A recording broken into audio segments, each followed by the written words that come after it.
All right, guys, we are back finally with another great episode of Basscast Radio. I am Brian, your host. We got Hank, the Bass Geek. What's going on, brother?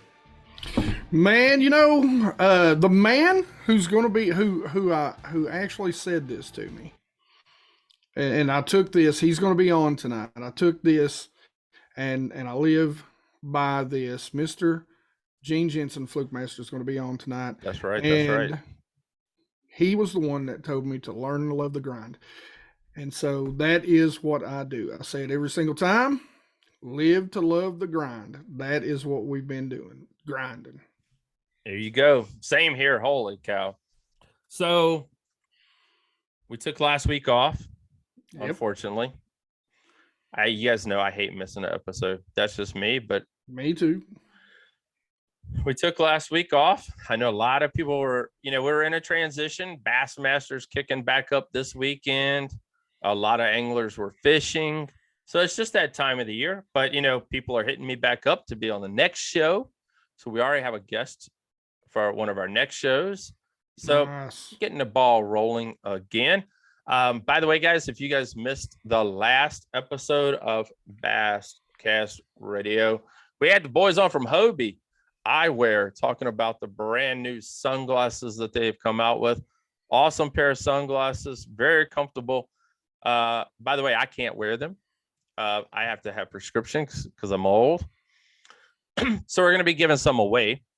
But Danielle's got a pair on, and she loves them. They're so lightweight, great on her face. And that's my thing. I love just lightweight sunglasses. I hate feeling like I got bottles on my eyes. Now, they do make prescription. They versions. Do. Yes, they do. Yeah. Yes, they do. So check it out. Their full line of brand new Hobie sunglasses. They've always had sunglasses, and me and Hank found that out. But they just introduced a new whole line for the angler. Excuse me. So, there we go. For the angler. So check it out. Check out the podcast.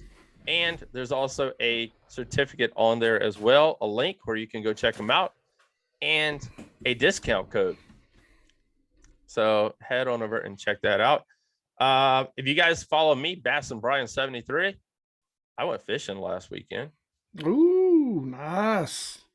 Yes, I cannot pick a good day to go fishing.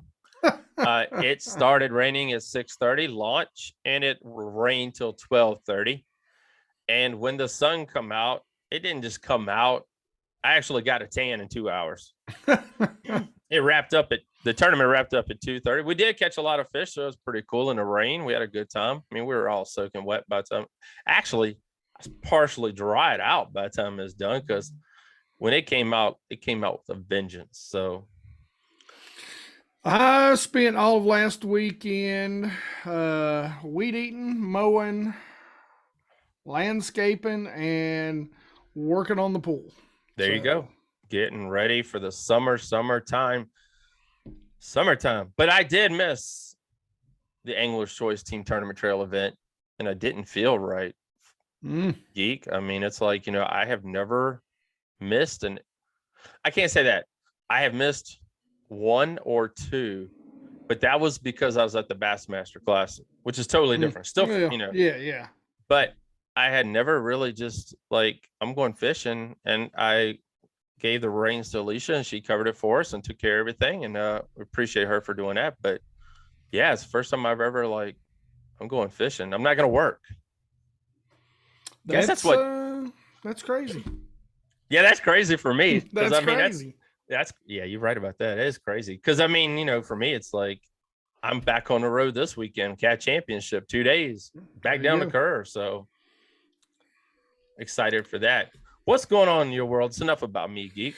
We put a new video out yesterday, of course, talking about the shad spawn, something up on Kerr and Smith and up your direction should be going on. Should be maybe even getting close to the tail end of it, to be honest. Yeah.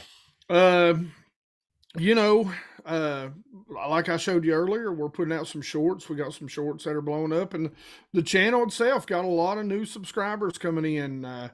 we've gained probably 500 subscribers in the last 5 days, which is Wow. pretty insane for me and my channel. So, if anybody's out there that's new that's listening, thank you for being part of it. We're going to pump out some more how-tos and some more good videos, and got a couple of fishing videos in the can, and I got to get them out and get them ready. But that's kind of it for me, man. Just kind of, like I said, just living the grind, man. Yeah. Also, guys, check out his latest podcast with Mr. Brandon Carr. Yeah, Man. that's right. Check that out. It's up now on outdoorpossessionsradio.com, and you can check out his they're all right here beside me. I ain't gonna go through it tonight, guys, but the cards are all right here. I'm still so new at the podcast, I still forget about it all the time.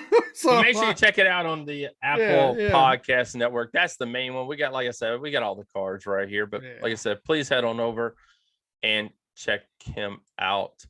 And please take a listen. I'm trying to find a video. There it is. I got it real quick. But yeah, like Geek was saying, tonight we have the Fluke Master. We haven't had him on for a while. He has never been on with you, has he? No, he's not. Which I know Gene. He graced his truck with a Bass Geek sticker a couple years back before the pandemic hit. So that is awesome. He's a good dude. I've looked up to him for a long time in the YouTube world, and now he's burning up the kayak fishing scene. Yes, he is. Yeah, I know him and Chad are pretty daggone tight. Gene's fishing the Pro Series on the Kayak Series, but the KBF Pro Series. But yeah, I mean, he won some awards this past weekend, won some trophies. He did. So we're going to talk to him about that. We're going to talk to him about his YouTube channel, the direction of the YouTube channel. I'm not taking anything away from my co-host here at all, but he's got 438,000 followers. Gene is the OG. Yeah. I mean, a lot of people look up to him, dude. And it's like, if you want a channel, and he started out just like you did, Geek. I mean, a job. Yep. Like you guys knew, he was a nurse. And he came home and said, I don't want to be a nurse anymore. I want to do YouTube. And he's never looked back. So yep, that's our goal right here at the basscast.com. And I know that's Geek's goal as well, is for us not to look back. So we need you guys to start hitting the follow button. Hit the like button. Head to the Basscast, and you guys are heading to the basscast.com. I'm not saying, and you guys are heading there as well. I'm not saying anything. We are in the process right now of moving the Basscast to a new server next month. Nice. Because I'm tired of paying overage fees. Yeah, overage fees. Thank you guys. You guys rock. You are the best. And yeah, we appreciate you. So, I mean, I never thought it'd be like, when it said, you get like 100,000 clicks, and I'm like, all right, we won't get close to that. Now it's 150,000. It's like even more. And I'm like, every month I'm paying overage fees. So we're going to move away from overage fees to a new server in June. And we're going to start building a new website on the back end that you guys will probably see, I say, in the fall, because it's going to take a while. So a lot's going on. A lot is happening. And that's it, man. I'm going to stop talking, and we're going to take a quick commercial break and be right back. As you guys all know, the Fluke Master. I'm just trying to get to where I literally don't look like I've got. Hey guys, NPFL Pro John Sokup, two-time champion. Check me out on the Basscast Radio. All right, guys, we are back with the Fluke Master in the house, man. We're glad to have you back here. It's been quite a while, man. Yeah, it has, man. How long's it been? I didn't even want to go back and look, but it's been probably at least 5 or 6 years. Makes Brian feel old. Was it? I think it was right after John Cox won the FLW championship. Yeah. because we did it on the phone. I was sitting in the parking lot after the championship. Yes. Yep. So that's been quite a while. We don't want to talk about that. Yeah, the Basscast has been around, guys, for 13 years. Yep. That's as long as I've been doing YouTube. Yep. I remember when you had like very few compared to the 438,000 subscribers, very few followers. How many I have now? Holy cow.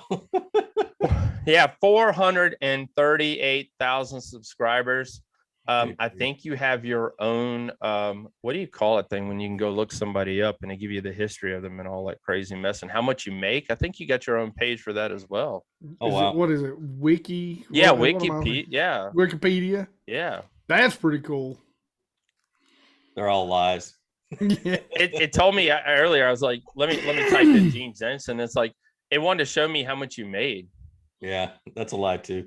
If anybody knows, guys, we're in the world of bass fishing. I mean, we give away more than we make. I mean, it's like, what new toy can we buy now for our bass boat or our kayak? I mean, that's the truth. Yep. It comes and it goes as fast as it comes in. So yeah, especially when some of your friends are guys like Jim Tackle Junkie, you got to try and keep up with him. I don't watch his videos anymore. I just we do lives together sometimes, and I'm always like, yeah, you know why you can't get anything? Well, because Jim's got it. It's got to go through him, then Tackle Warehouse, then out to anybody else that's man. He is so OCD too. I love it. I pick on him all the time about it. Let's talk about your tournaments, and then we'll go into the kayak series a little bit, part of it. Okay. But guys, you fished 27 events, total fish verified 116. Your average length is 17 inches. First place is 3 of them. 0 seconds, 1/3, and 13 top 10 finishes. Now that's all on Tourney X. There's probably some more results out there for you somewhere. These are all fishing chaos now. So that's Tourney X. And then that's right. They did switch, didn't they? Yeah, they switched to fishing chaos. Yeah. So there's a lot more. Yeah, that doesn't include these wins, the ones from last year. I got that little bitty coin at the bottom is the Georgia State Angler of the Year from last year. So yeah. Wow. That's pretty awesome. Besides, all of us knowing Chad, all of us be good friends with Chad, what made you decide to jump into this kayak thing, man? Well, I've known Chad since 14 years, 15 years, something like that. Long time.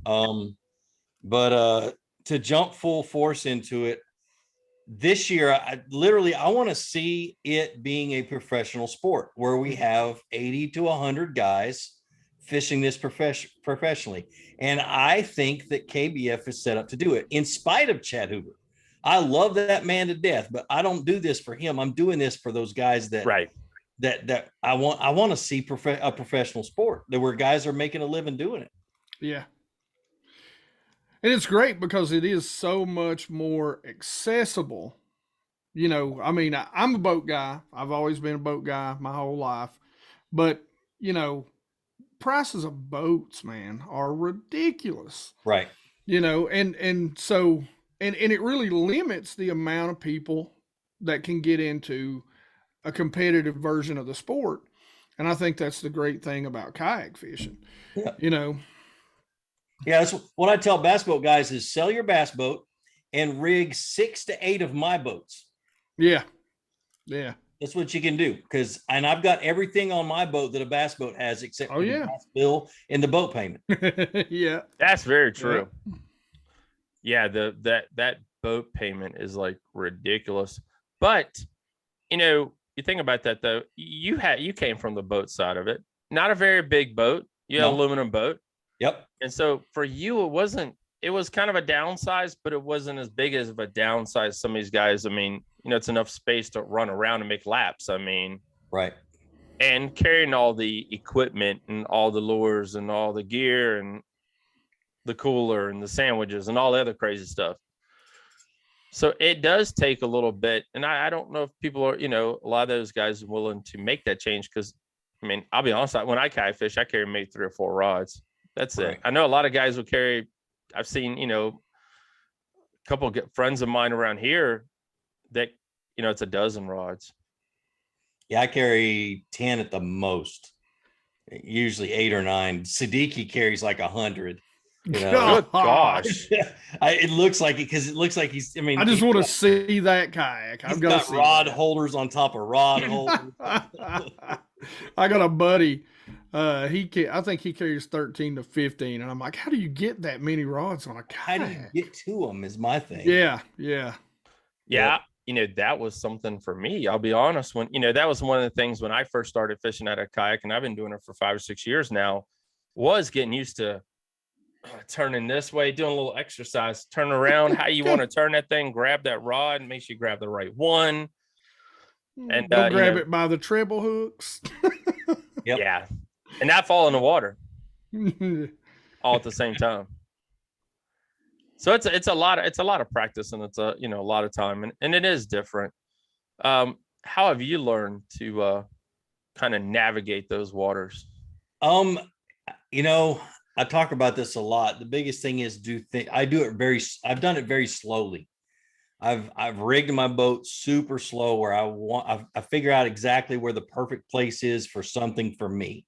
That's why I don't run a pedal drive, because I like my fish finders in between my knees so I can reach them and mess around with them. I like my net right behind my right shoulder where I can, instead of bowing to the fish and giving them slack line to reach forward and grab the net, I'm leaning back, grabbing my net when the fish is in the air coming into the boat, and I'm under him by the time he gets to it. I've practiced and tried stuff and tried different things until I find what works. That's what I tell everybody. Don't rig your kayak like me. Rig your kayak one thing at a time, and rig it like you fish, not like I fish. Yeah. So good idea right there. Kayak electronics, man. The big boys have been throwing their electronics around for quite a while, and with the down scan, side scan, and all the other crazy stuff that's happened, what are you running these days, and what do you seem works the best for you? Right now I've got 2 Garmin's, 9-inch Garmin's. The top one is my side scan, my mapping, my down imaging, and then the bottom one is my live scope. And then I've rigged my live scope in a waterproof box behind my seat, and the transducer's on a makeshift pole that I made out of a bunch of Yak Attack parts, right on the right hand side of me, and I can rotate it and turn it and do everything that I need to do. So, but that is what I have right now. Now, my biggest sponsor is Motor Guide, and Brunswick owns Motor Guide, and Brunswick just bought Lowrance. That's going to change probably whenever they get their ducks in a row. It could be in the next year or so. So, but I love my Garmin's. I love they're well, two key fish came from using them this past weekend. So, are you using the live imaging or you are? Yeah. And how big is that? Coming to play for you? You said the live imaging help you for this past weekend, or? Oh yeah. It's that's a great question. One of the things that where do you see, because most guys, when you traditionally think about kayak fishing, you think about guys that are traditional shallow water bank beating, that sort of stuff. You don't think about as much of the offshore stuff. So that's something I'm interested in, and knowing how much is it affecting. We know how much it's affecting, tournaments right down to bass clubs now. Right. We did an interview with the guys that won that Bass Pro Shops $1 million thing. Oh yeah, they said that there were guys with 2, one for the guy on the front and one for the guy on the back. That's crazy to me. But then you hear the stories. So how much is it playing in now to kayak tournaments? Dude, well, if you're not using it, you're getting beat by it. Amen. I got my teeth beat in last year in a team tour by we didn't. I mean, it's one of those things. Now it depends on the tournament, depends on location. Yes. But but it's, I'll give you, for instance, when I first got mine, I'm out on my home lake and it's a little PFA down the road that's full of big fish. And I see one suspended just off the bottom at about 12 and a half feet. And I flip a jig out to it. I watch the jig fall down, watch it go past the fish, watch the fish nose down to it, look at it. About 5 or 6, 7 seconds, and the fish is just looking at it. I'm not moving it. I've got living rubber, so I know the living rubber's moving. And I sit there, and all of a sudden, I just go tunk, tunk, and I watch the fish drop, and I set the hook. And I'm just like this, and it was like a 6 or 7 pounder. I'm just like, this is nuts, dude. That's crazy. And then I can see them on road beds. I can see how they respond. And if they're responding kind of slow, and I'll pop the jig off the bottom and watch them come up and eat the jig, and I set the hook. I mean, it's just nuts. The second day of the tournament, I saw one fish on a stump in 12 foot of water off of a point, and threw shaky head in there and caught her. That was the key fish. That was the one that got me from being 2 inches down to 2 inches up. It's just crazy. And I think it's to the point. I heard somebody say it. They put it real well. They said, yeah, of course, there's still the guy in the paddle kayak that he bought from Walmart. He's got a chance of winning a tournament, but that's not the norm now. It's not the norm when it comes to, boat tournaments either. I mean, the norm is if you don't have it, your chances are you're gambling. Yeah, and for right now, especially in an offshore tournament, and this was barely an offshore tournament, and the ones up until this point were shallow water tournaments, with the exception of Lake Murray. But it was just the guys in the paddle boats, they win all the time. Oh yeah. They win with no electronics. They can kick our teeth in just like anybody else can. But I guess the question is, and a lot of my friends say that, they see the boys out there with the trolling motors, and a lot of them, and I'm not talking about the one they bought from Walmart. I'm talking about the one that's like $1,000. And then you got the live scan, you got the other electronics, and before you know it, you're sitting at like $5,000 in a kayak. Yep. And I could have had your aluminum boat and been done with it. Used. Mommy and daddy bought it or some crap like that. I don't know. Maybe used. Used, yeah. I'm just saying though. I mean, I'm saying they're used. I mean, it's still used, but I mean, it's it's that old tan aluminum boat that I had with the 90 horse Mercury on the back. I bought it used, and it's the same price as what my kayak's worth right now. Yeah. Yeah. So yeah. Are you worried about that? Are you worried about because as the sport gets bigger, and as how sponsors are, the reason why, the elites went from a, 100 or 150 to a 250 boat manufacturers. I mean, we'll be honest. And, are you worried about that in the kayak series? Are you worried about, are they taking steps to kind of say, come on, let's keep this close to its roots? I mean, we've actually thought about here, Gene, just having one be like, I'm sorry, we're going back to the basics. I would paddle only. Good luck. Yeah, I would love to have a series that is back to the basics. I mean, for me, if I fish with the live scope 3 or 4 days in a row, I want to stop for a day or two and go back. Yes, because it has changed the way I fish to the point where I might start sucking. And so I don't think there's any danger of that. No, I'm serious. It's like if I'm out on the water and I'm like, I can't do this without my live scope, there's a problem. I was lucky enough to go out with John Sokup, who's owner of the Bass Tank, and he is great with those things. So I really got to go out there and watch. And I'm a network engineer, and so I'm pretty good with electronics myself. But he's been doing it for such a while on one of my home lakes, and at first when I seen it, I was like, woo. And then a day after, I was like, oh my God, did Santa Claus just die? I'm like, I'm like, we're fishing for fish. Like, we'd go down a bank and he wouldn't be fishing over here. They'd be out here suspended or chasing. You're like, it's almost like everything you learn about bass fishing is not right.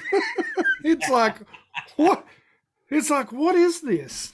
Yep. So, I I have learned a lot about how bass position on things and and that kind of stuff, what they do after they're done spawning. And I learned a lot this week just looking at them in treetops and things like that. It's pretty and cool. that is the fun part. That is really the fun part. All the stuff that we assumed when they were hitting back hooks or when they were just nipping, we can actually know for a fact now. It's and pretty. You Geek, you even said it almost seemed like there's cheat, like someone gave you the damn cheat codes. I mean, I know, like, man. It's like up, down, left, right. It's like, oh, wait a second.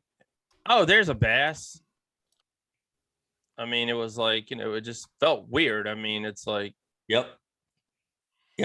But I feel that way every time I see a bass on the bottom and I can't get it to bite, and I jerk the jig off the bottom, and I watch him come up and he misses it, and I jerk it again, and then I catch him. I'm like, this is straight up cheating. It's just So now I didn't mean to get us off on the electronic stuff, but so tell us, because I'm really interested. I hadn't thought about it. I seen somebody talking about, maybe it was a commercial, and they were talking about practicing for kayak tournaments and the truck being as big as a part of it as anything. And I just hadn't ever thought about it that way. And about you're still kind of running the lake, right? Yeah. So tell us a little bit about how you broke down the lake, how you practiced for this tournament. Laurel River, guys. Yeah, the Laurel River Lake. I'd never been there, and I have a horrible experience on highland reservoirs that are, literally. You gotta come up here. Dude, I can help you with that. Halfway up a creek in 125 feet of water. See, that's where I fish. I'm like, ah!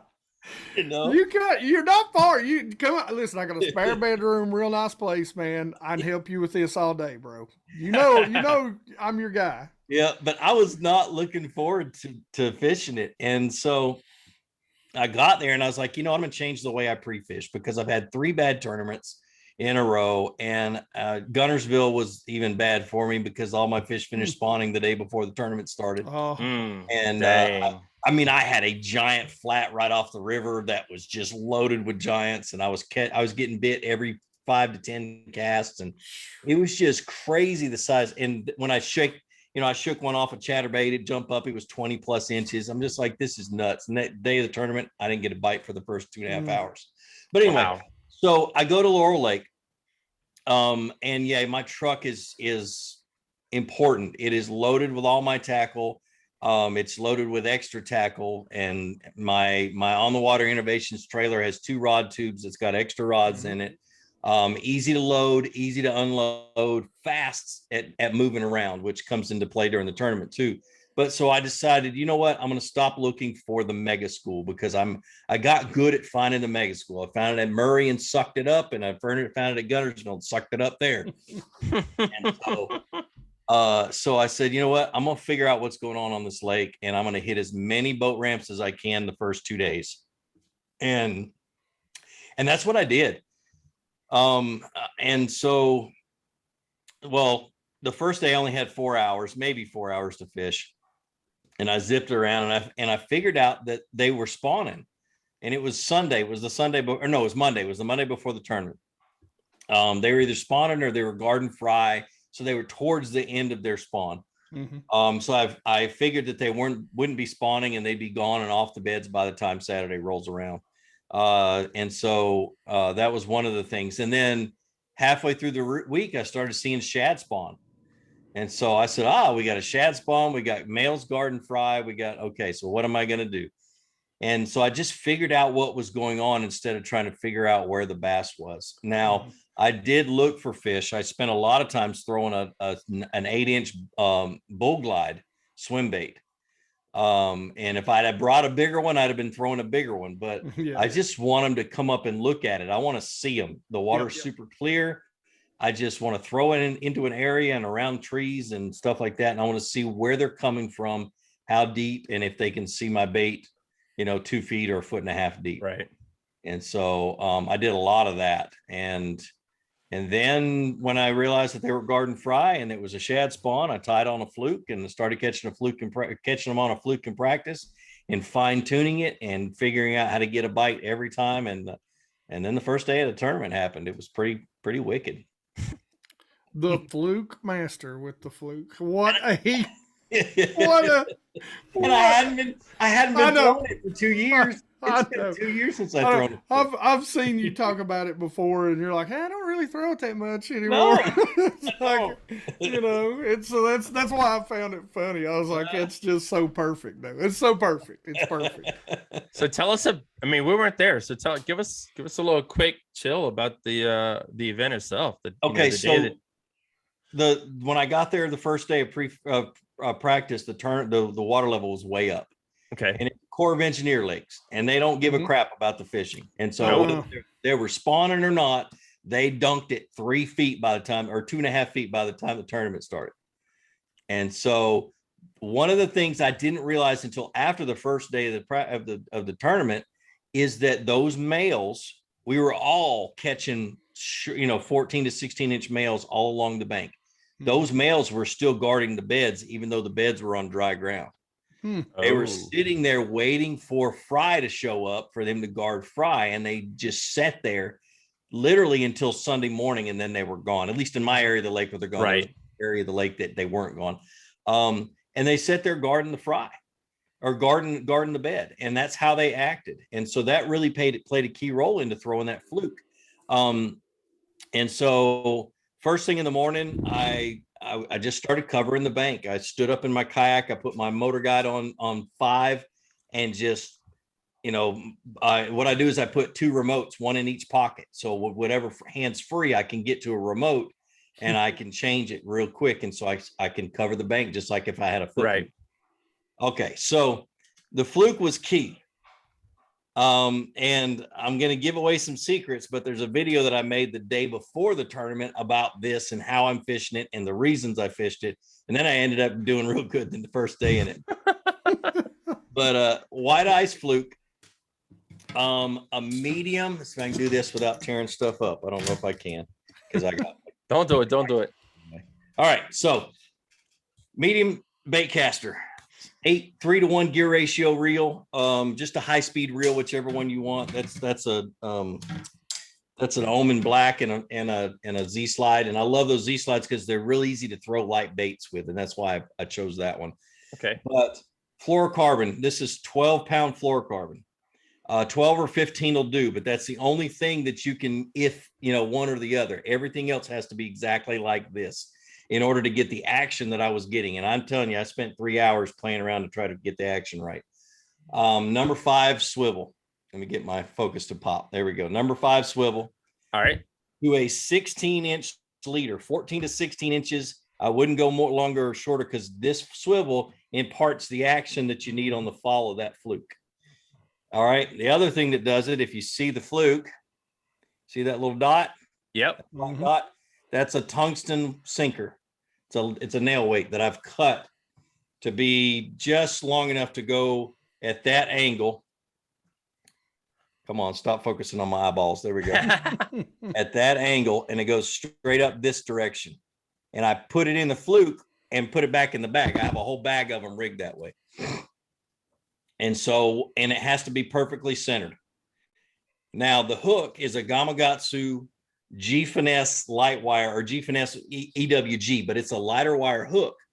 The hardest thing about this rig is if you use a standard EWG, that wire makes it a little bit more difficult to get the hook set. And with a medium power rod, you don't have the power to get a hook set in that hook 9 times out of 10, and you miss a lot of fish. So if you switch to a 4-aught G-Finesse hook, it's a lighter wire, super sticky. I didn't miss a fish. As long as they got the hook in their mouth, I was going to set the hook. I was going to get the hook in them. Another thing, the fluke has to be perfectly straight. You get a bag of flukes and they're all curled up, and you pull them out and they're still curled up. Well, the night before the tournament, I boil a pot of water on the tailgate of my truck, and I'm sitting there dipping flukes and laying them out on a paper towel to get them to cool off and straightening those tails out. And I've got a bag full of straight flukes, and I'm very careful about how I put them back in the bag. So that's key. All of that stuff. And what it does is, if you're working the bank fast for fry garters, bed garters, or just bass that are hanging out around cover, you're working it, pop, pop, pause, pop, pop, pop, pause. You're just jerking it. But when you pause it and give it a little bit longer pause, that bait turns up, hesitates, and then the swivel is falling and the swivel pulls it down and it starts to spiral. And so the weight makes it jerk up and then makes it start to nose down, and then it spirals out. If you have a longer one, it takes longer to spiral and it's already falling. If you have a shorter leader, it won't do it. It just falls straight down. And so that's the reason for that. And guys, this is years of playing with flukes. And so that was the key, because that spiral, as soon as it would start that spiral turn, those fish, no matter if they were under bushes or what, would come unglued and grab it. I caught 20 some odd fish the first day on that fluke. Wow. And that was my main part of my limit. Now the big smallmouth came on a shaky head off of a point that I live scoped. I waited. There's a bass boat team tournament going on. A bass boat is on A rigs, and I waited for them to leave. Went in right behind them. Live scoped the point. Saw a group of fish. Threw in there. Caught one on my. I had a prototype 13 fishing shaky head rod. Set the hook and the rod broke. Ooh, that's sucks. So I'm fighting it on one guide, and I got it in and everything else. But that's our job as testers. Testers. We want to break everything before it comes to the market. If it's going to break, I want to break it before anybody else gets their hands on it. Yeah. And so I took pictures of it, sent them to 13, and so on and so forth. That's just what I do. I'm good at breaking stuff, by the way. Hey, I didn't break anything last weekend. It was a Christmas miracle. I mean, it was like I went fishing, didn't break a daggone thing. And I was like, I get home, like I caught fish and I didn't break anything and I didn't lose anything for the first time ever. Yeah. But that was day one, man. It was just, and I ended up coming in second in the trail. I think I went into the second day of pro in second or third place. I can't remember. I wasn't too worried about it, but yeah, no, I think I came in first. Yeah, I came in going into day one in first in the pro series. And then day two, it was a total different day. Actually, no, let's go backwards. Let me go back to day one. Because there's a good thing, and it's going to be in the video. I caught and broke off that fish, or broke the rod and got that fish in. Yeah. And I still felt like I needed more. I had like 70 something inches. So I needed to go back to the truck anyway and get a new rod. I went back to the truck, which was about 1.25 miles away.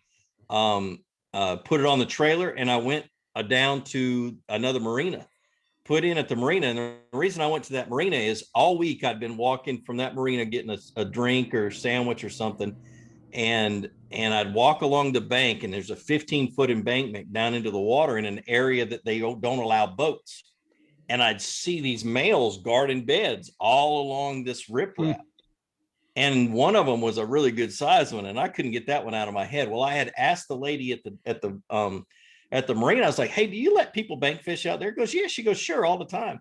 I said, good, because KBF has a rule that if you launch your kayak, so long as you launch your kayak and go underway, then you can beach your kayak and bank fish as long as you don't leave sight of your kayak. Right. Yep.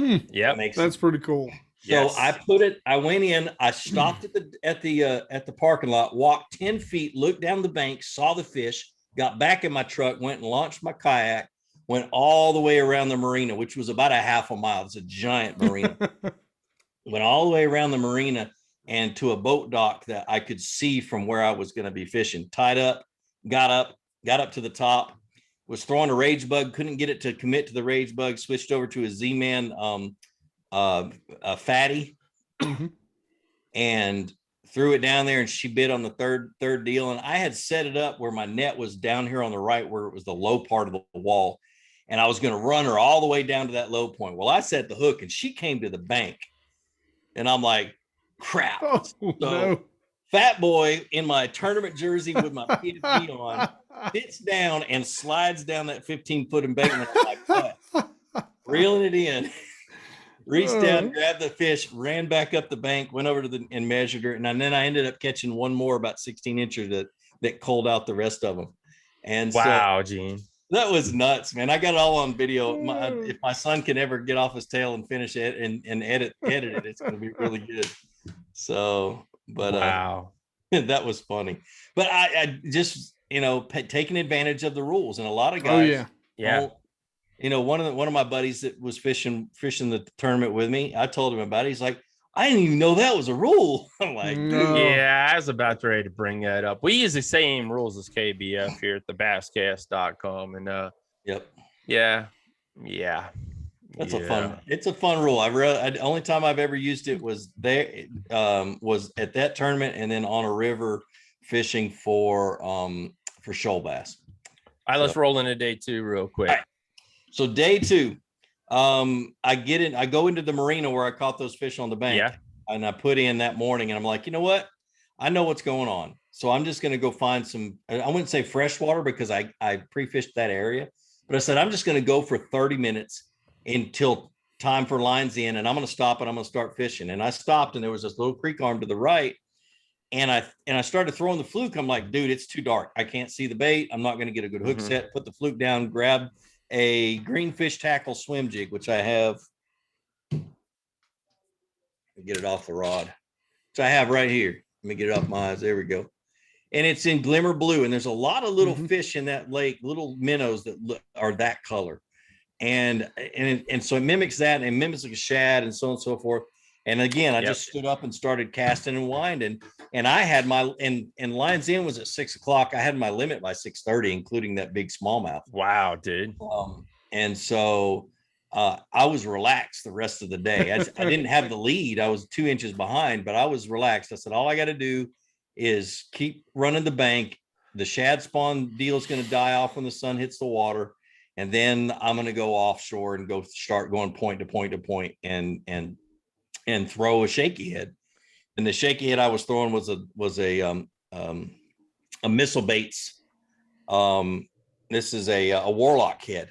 And the thing about a warlock head and me is I cannot, for some reason, with a trick worm, and I love to shaky head a trick worm, I can't get the hook set because it's just a small hook. And I'm just like, so I switched over to a swamp crawler.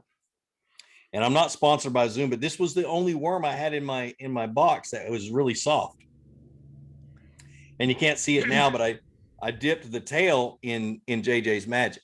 And so and I dipped the whole bag, and that really does make a difference. I don't care what people think. I've done it test over test over test over test when I was guiding and so on. And JJ's gets me more bites, and it causes them to hang on. And so that's when I saw that one fish on the stump, flipped in, caught her, and that was the one that sealed the deal for me. So it's a great time to dip those in that chartreuse this time of year, especially because they do start those bluegill, those panfish, those bluegills, little bluegill with that little chartreuse tail, they start to pull up shallow too, and that chartreuse is a big key focus point for those bass. Yep, for sure. All right, but you finished Sunday with 84.5 over Tim Isaac's 82, and there's a tie on second place, William Stunts with 82. Yep. And then in the top 5 in the Pro Series, 168.75. Congratulations, by the way. Thanks, brother. I appreciate it. I beat some hammers too, man, and good friends of mine, which was really neat. So Jody Queen is the GOAT. And so see, Jody Queen's up here our way, man. Yeah, I remember Jody Queen showing up at a daggone tournament in that van he used to drive around and could barely stay together without glue. Yep. And we've actually had to blow up tires for that dude. We've had to jump him. I mean, Jody was one of the early anglers that fished with the basscast.com. So Yep. And now he's doing what he is doing. Yeah, he is. He's a great artist. Good gosh, he's one of the best artists I've ever met. But he can fish. You always worry about him whether he practices or not, And so, and then McClurkin, Jimmy McClurkin, he pre-fished for an hour and a half the day before the tournament. Oh wow, that was it. Wow. So I'm fishing. I was fishing against some people that I was scared of. So besides some nice plaques for those who don't know the kayak side of it, what did this win get you, brother? Besides some good looking trophies? Some cash and some Angler of the Year points, and I fished it. I fished it for AOY points. There weren't a whole lot of people that signed up for this, and it was a last minute add-on tournament. I tried to promote it 2 or 3 weeks prior to the tournament, trying to get more people to sign up. And so the biggest thing is it moved me up into the 7th place in the trail series points. Nice. And so I'm tied for 7th, and if I can maintain top 10, I'll qualify for the 10 tournament, which is the best of the best, which is the one we all shoot for. And the national championship's great, but we want to be in the 10. And so hopefully if I do good next week in Utah, I'll maintain that. So there's only a few more tournaments left. Yeah, I was gonna say the season is starting to come to an end. For those who don't know and don't really understand this whole pro series, this team series you're talking about, trail series. Trail series. Yep. Yeah, the trail series. Sorry, there's no team. Big boat there. The trail series. What's the difference between all these like different divisions that KBF has put together? So the pro series is there because this is the first year, and we got to start somewhere. Okay. And every year it's going to get more and more difficult to qualify for. This year it's basically an open. Okay. Whether I agree with it or not, that's what it is. And so you just pay the entry fee and you fish it. Next year it's going to be a little bit more. Sorry, I got a hair in my mouth. Next year it's going to be a little bit more difficult. And then the following year, it's going to be more difficult. And then we're going to whittle it down to fewer and fewer people. And it's going to get more and more expensive, the entry fees, and the payout's going to be more. Yeah. And so eventually it's going to be like we have a pro card and we have to qualify for it every year. And it's just that's the vision. And that's where we want it to go. The trail series is the open. $115, I think, is what the entry fee is. But it's a one day on Saturday and one day on Sunday. So it's 2 one-day tournaments on that weekend on the same lake. And he did that because of the gas prices shot through the roof and then COVID and everything else.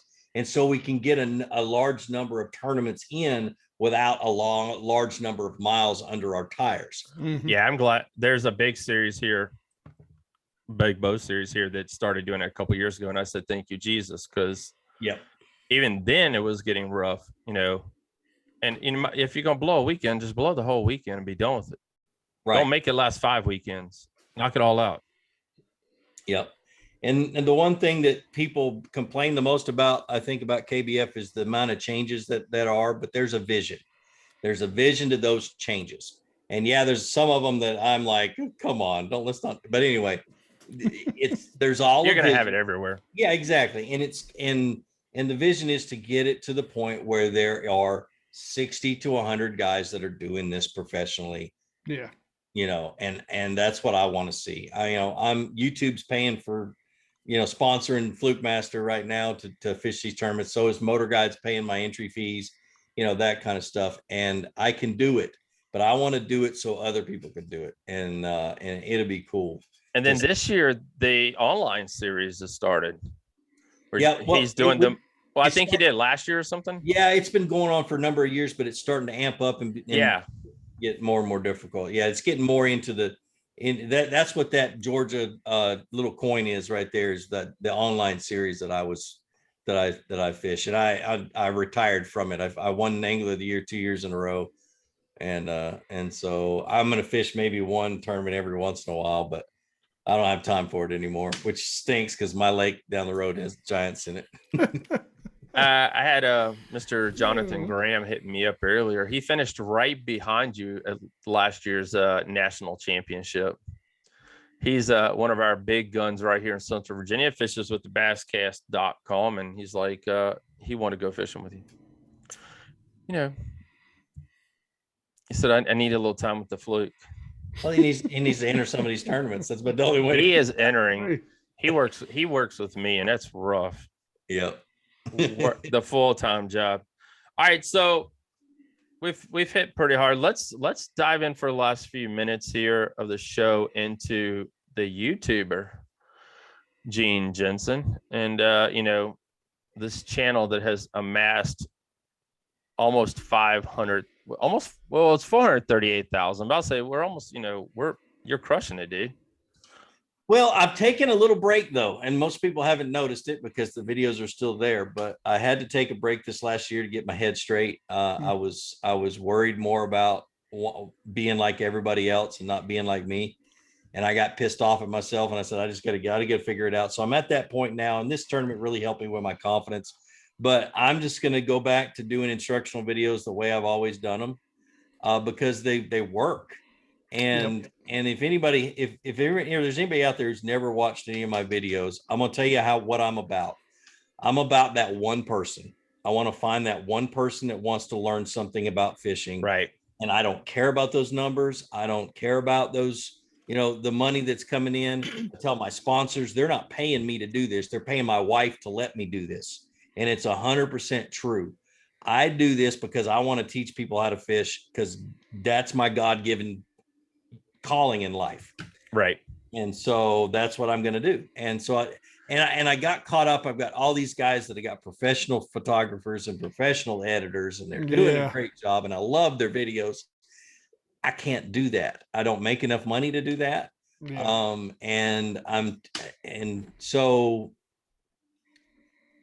So it's time, Yeah, that was the question is the direction for the channel. All channels go through it. Even Basket tell you, I'm not a YouTuber, and I never really wanted to be a YouTuber. But I mean, a lot of channels go through different transitions. And it's just like TV shows on TV. I mean, you go from, like I said, the tips to, you got one up here, that I'm on your page now, just fishing one bait. Going to Walmart, buying a bait and fishing that one bait, and lots of different things that you've put on there in the last 12 years, 13 years. Yeah. I remember when you moved into your brand new house and you're like, I'm building a building and I'm going to do all this other stuff. And it's like, you've come a long way, brother. Yeah, it has. I never even thought that it would go this far. I never thought I'd see 100,000 subscribers. Because when I started YouTube, you had to fill out a job application to get approved for the partner program. And they came in, they looked at your channel, they watched all your videos, they put their time in, and they said yes or no. And so it's been that long. It's been a really long time. And I didn't make my first check, which is, they don't pay it till they owe you $100. So it took me 4.5 years to make that first $100. Wow. And so it was a grind, but I didn't do it. I still don't do it for the money, So I love it. I love what I do. I love the fact that people are interested in what I have to say. And I love that I'm helping people. And that's, I've always loved to help people, from the time I used to push my lawnmower half a mile down the road to help, help the old man that had a heart attack or had a bypass surgery and mow his lawn. My mom forced me to do it a couple of times, but after a couple of times, I'll always look forward to it. And that's about helping people, man. All right, brother. With that, I think we're going to wrap this thing up, man. That's a great way to end this thing. Cool. Geek, any more questions for him? No, man. I know, Gene. I just want to say thanks, man. You blessed and honored me right before COVID hit. Putting a Bass Geek sticker on your truck, and that is probably the. I need another one. Listen, I'll send you 1,000. I got them right here, bro. I got a new wrap. I know you do. I know. I would never ask. I would never ask that for you to do that. You asked me to do it, and I tell you what, man, that was. I've still got pictures. It was a big honor because, I've been watching you well before there was ever a Bass Geek ever thought about being. I mean, yeah. You were the guy that I would watch and try to learn new things from, and way back, I tell Jim he's an OG, you're a double odd OG, you know what I'm saying? I mean, I mean, so I've been watching you forever, brother, and you inspire me. I base a lot of my style because, I always make the joke, I'm not a great angler, but the old saying is, those who can do and those who can't teach. But I've always been a great teacher. Yep. So, so I very much have a lot of Fluke Master influence in what I do, and That's awesome. and I appreciate you, man. That's awesome, brother. I love it. That's what it's all about, though, man. It really is. And I was gonna get a sticker from you at the East Tennessee show, but wasn't able to make it. So I was just, Yeah, man. I know. I figured. We missed seeing you. There's a spot on my tailgate for your sticker. So Yeah, I'm glad we got to see you at the Classic, though. You I got to see it. You got my number. If you still don't, I got yours. So you holler at me and I'll mail you. Okay. Like 10 or 20. just 2. All right, guys, gonna wrap this bad boy. But now, wait. Wait, what? I got to make a deal with you. You got to send me a couple, man. Okay. All right, you got to send me a couple. I gotta can't have you representing and me not. That's not right, man. Why didn't I give you one last time? I don't know. You didn't have none. You was just walking around, man. They're in the door of my truck, and I got a stack right here behind me. So, All right. All right, guys. Gene, man, we appreciate you coming on. Appreciate always. I'm sorry it's been quite a while, and it's my fault. Let's not do that again. Yeah, let's not do it again because we love talking to you. Just it's like a conversation and a get together here. So yep, we appreciate you and appreciate all you do. And my fiance got into the kayak fishing this year, and actually last year. And I was like, she's like, how'd I do all this? I said, just go watch Gene's videos. It's simple. It's easy. Just start it go very back to the beginning and then just start from there. And when you're done, if you don't know anything, I can't help you after that. So yeah, that playlist that I put together, and I still add to it every once in a while, that for beginners playlist. Oh yeah. I put that together, and it's because of something my sister told me years ago, but I put that together with this single mom in mind, and this was 100% my sister's idea. And so it starts, you imagine a single mom going into a tackle shop and nervous and anxiety through the roof, and wanting to ask Bubba to help, and Bubba's and it's just what you think about it. They walk in and there's tackle everywhere, and what do I do? And it just gets overwhelming. They walk back out the door, and Junior or their daughter never gets a chance to fish. Overwhelms me still. Yes. And so that's why I put together those videos, and I don't know how many thousands of people it's helped, but I ain't gonna lie, dude. When I first started saying, I didn't know crap about bass fishing. I'm still learning every single day. I grew up deep sea fishing every freaking weekend. I was on a pier, or either I was on a boat out in the ocean. So, and I farm pond fished. We used to carry kayaks and walk for miles. I mean, there's 3 guys. One time we walked for 2 miles with a daggone boat on top of our head to go fishing. So, I mean, that's what I grew up doing. But learning this bass thing is like, I just found you, and like I said, you've influenced so many daggone people out there. It's crazy. So it's awesome. and that's, I mean, really, truthfully, it is the truth. Well, I mean, I've been bass fishing, I'm 48, and I've been bass fishing, since I was a kid.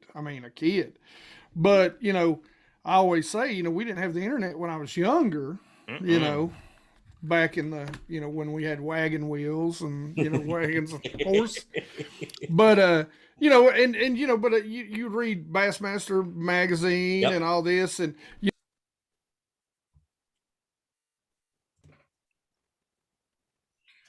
but I've been fishing, bass fishing for a long time, and a lot of the stuff that you read in the Bassmaster magazines, to me back then, it just didn't relate because, like you said earlier, I fished those highland reservoirs, everything's steep, deep, so when you'd hear things like, well, you got to find those 45-degree banks in the wintertime, I'm like, they're all 45. What are you talking about? They're all 90. Yeah. And it's like, they'd be like, well, they get up on the flats in the spring. I'm like, flats? I'm like, what is that?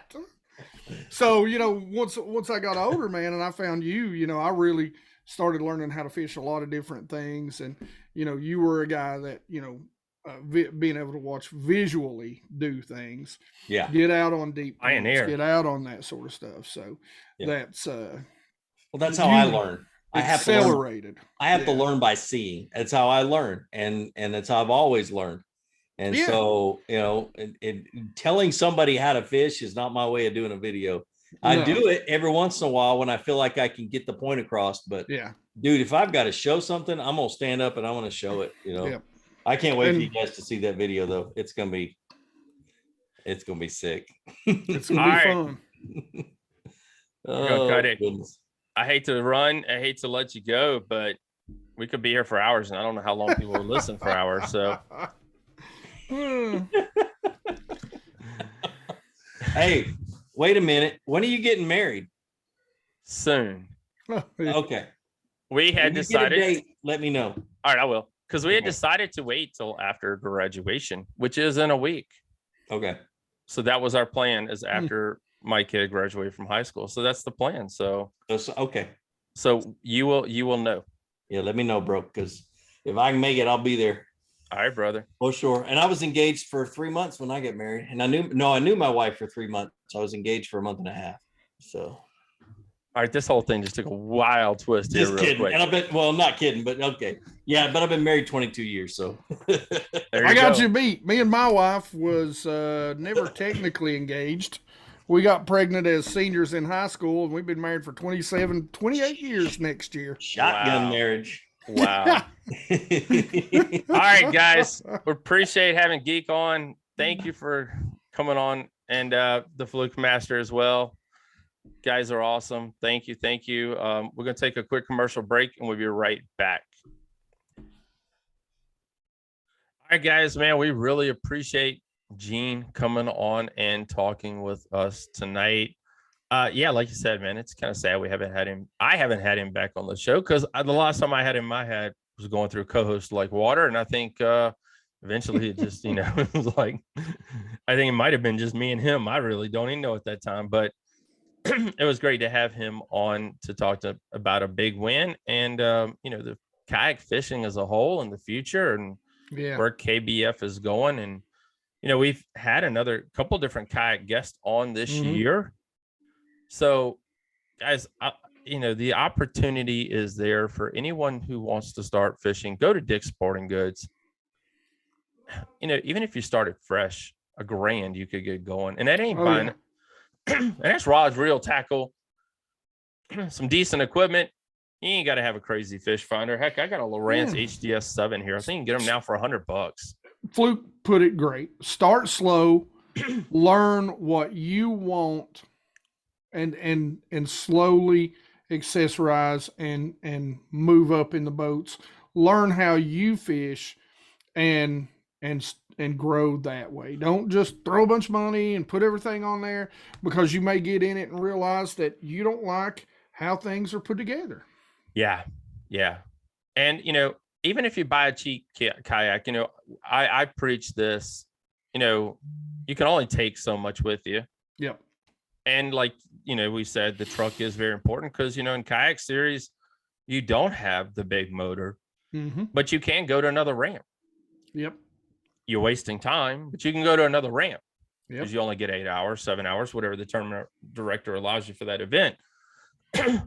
But, my thing is the seat. We're not getting any younger. Good seat. A good seat. And even if you have to buy a cushion, they make a kayak cushion now. That you can throw in your $100 kayak you bought from Dick's Sporting Goods. It's man, I mean, it's you just got to get out there, and it's like anything, trial and error. You got some people that can lead you in one way or another, but everybody's different. I talk about this on my YouTube channel a lot of times when people are asking me questions about rod, reel, and line setup. I may like, a different feel to a rod and a reel for a particular bait than you do, Brian. And it's just, it's everybody sees things just a little different. I mean, someone told, there was a joke going around by David Dudley, man. He fishes everything on a spinning reel. Yeah. Everything.